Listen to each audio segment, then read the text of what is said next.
And now, it's time for another Dice Tower review with Tom Vasel. Hey everybody, I'm Tom Vasel. Today we're taking a look at Battleground Fantasy Warfare, Men of Hawkshold. Now, I've talked about Battleground Fantasy Warfare in the past, but I'm going to assume at this point in time, it's a decade old, that you've never heard of this game. So that's how we're going to look at this one today. This is a box, but imagine, if you will, if I opened this and out of it came flying an entire miniatures game. That is actually the case here. Well, no, it doesn't actually include dice or a dry erase marker. You need those for this. But if you went out and spent thousands and thousands of dollars on a whole miniature army, you don't need to, because here the miniatures are on cards. Let's take a look.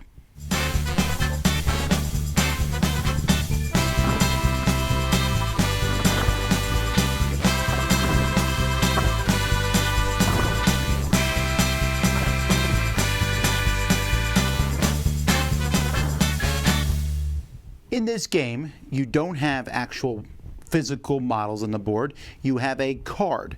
So I can have a peasant mob, and what this lets you do is I can have lots of peasant mobs everywhere.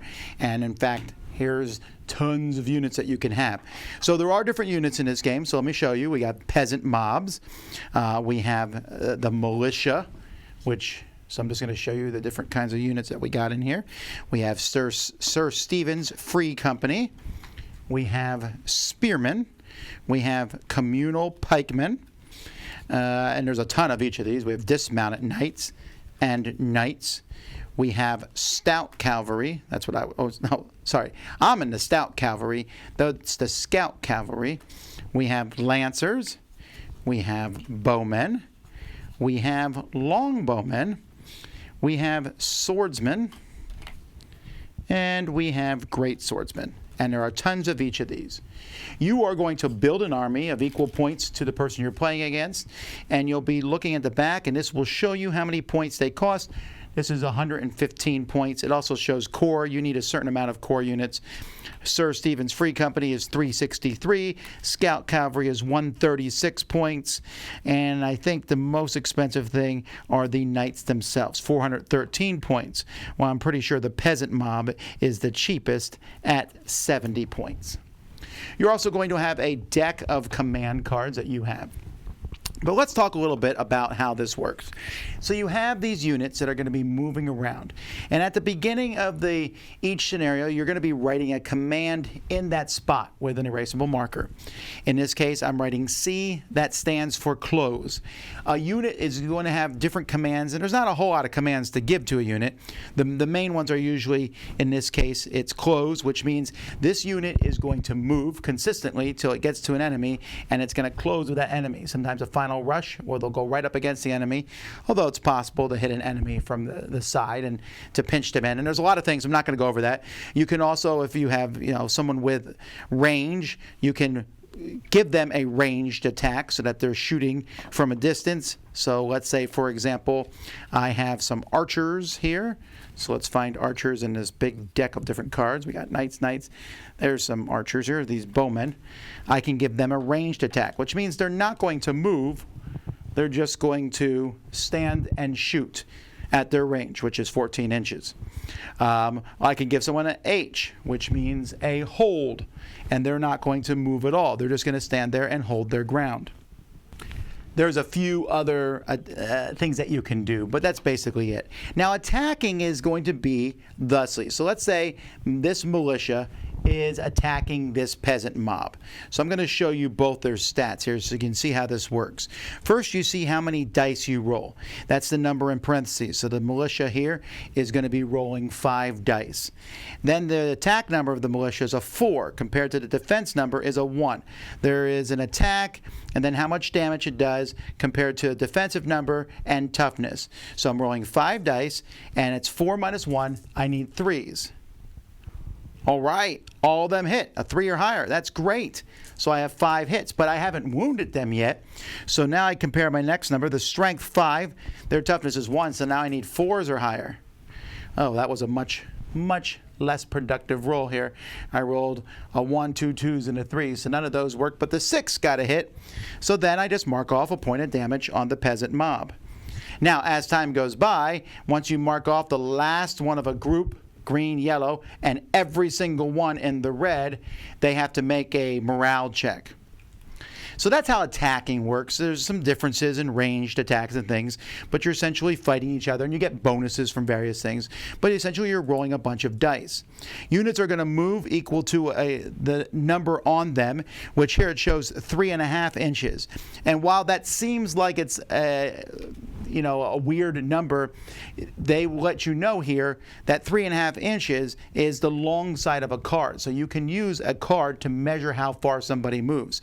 And most of the distances here will move either the short side of a card, the long side, maybe the short and long side together.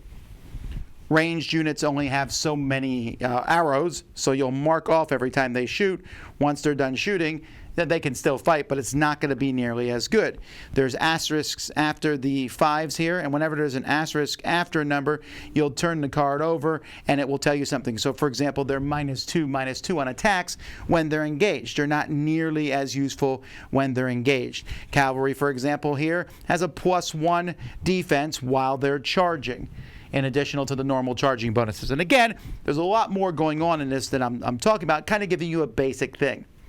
So if everything happens automatically in your rolled dice, where's the strategy, you might wonder? Well, that's because on a player's turn, they have 2 or more command actions depending on how many points they have in the scenario. That means you can change one of these orders. Well, otherwise, you can't. So if I put, for example, ranged on these bowmen, they're going to just stand there and shoot till I tell them to do something different. If I put closed on these scout cavalry, the same thing. So for one of my command actions, I can change one of these. So now they're going to permanently do something different until I change it again.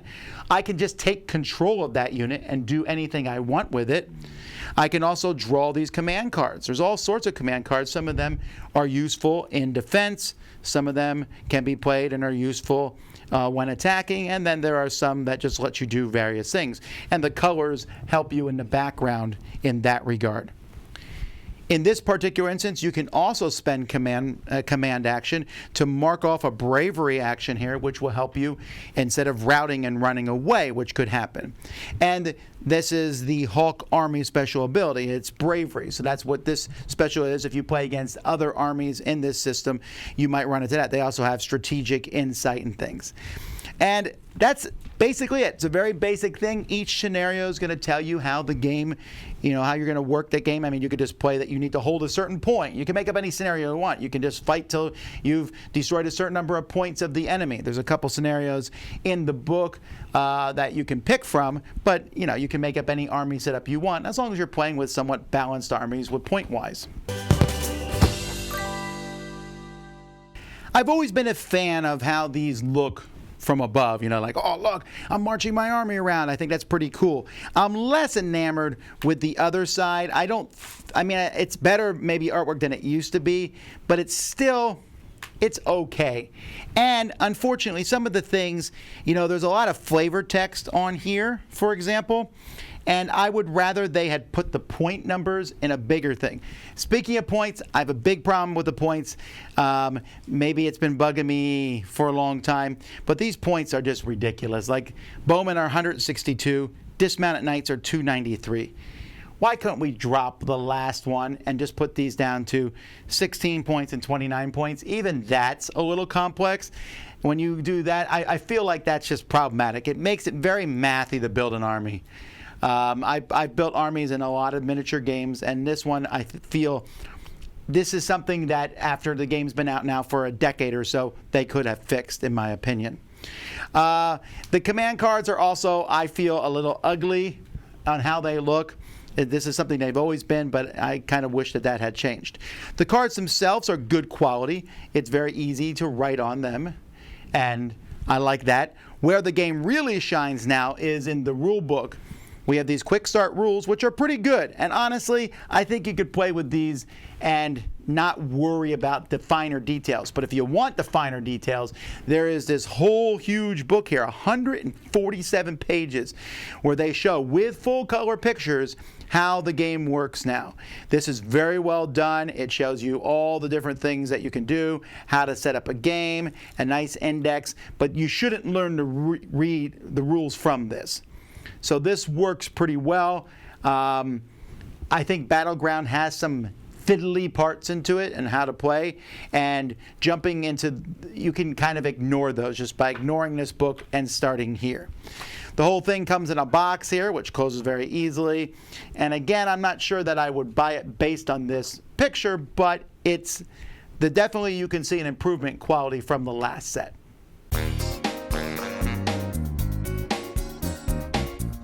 Now, this is backwards compatible with all the stuff that's out there already, and it gets really cool, at least if you like fantasy. You can actually play just historical. They've made a historical version of this where you can play historical armies, and this is basically historical. There's nothing in here, but I mean, there is undead armies, there's lizards, there's magic-wielding armies, there's elves and high elves, and so on and so forth. And I really like that. I actually like that more than just straight-up fighting. I like to have some magical abilities. This is as vanilla as you can get. Super vanilla. What this is essentially is this is a rebooting of the system. That's fine. I just think the Fantastical is what drew me in, not being here. Unfortunately, I wish this rebooting had been a bit more of a rebooting. Like I said, there's some graphical changes. The rule book improvement is vast, but it still looks like a somewhat dated game. And it still is a miniature game. And I'm finding that even though I like this game a lot, I find it to be interesting, it is essentially chucking handfuls of dice and moving things around. The command system is extremely innovative and really unique. Using the units as card works for me. I know I like miniatures as much as the next person, but having a huge, I mean, when I pick up, this is just part of the cards here, and I got swordsman 3, 4, 5, 6. This is 6 cards here of great swordsmen, and on each card 1, 2, 3, 4, 1, 2, 3, 4, 5, 6, 7. There's 28 on each card. So that is a ton of miniatures. That is literally 5 cards. That's cool. This was once in my top 10 games. That's how much I liked this game. It has cooled for me considerably, mostly for lack of finding people to play it against, honestly. There's just, you know, and there's a certain mindset into this. But it is still a really fascinating, unique system, and this is the best version of it that's out there. I would probably be more disillusioned if it wasn't backwards compatible, but again, I love the dinosaur army. I love it. There's a dragon that you can get that you can play with this. I like there's so many different armies. I love the undead army. That's really cool. And having generic human troops to go up against those makes a nice back and forth. But the fact that you can get this has everything in it for you to play with 2 players other than the dice and dry erase marker. There's a lot of cool things. Not perfect by any means, but still a fairly unique, interesting product in the board game community. I'm Tom Vasel. We'll see y'all next time. Dice Tower Judgment approved.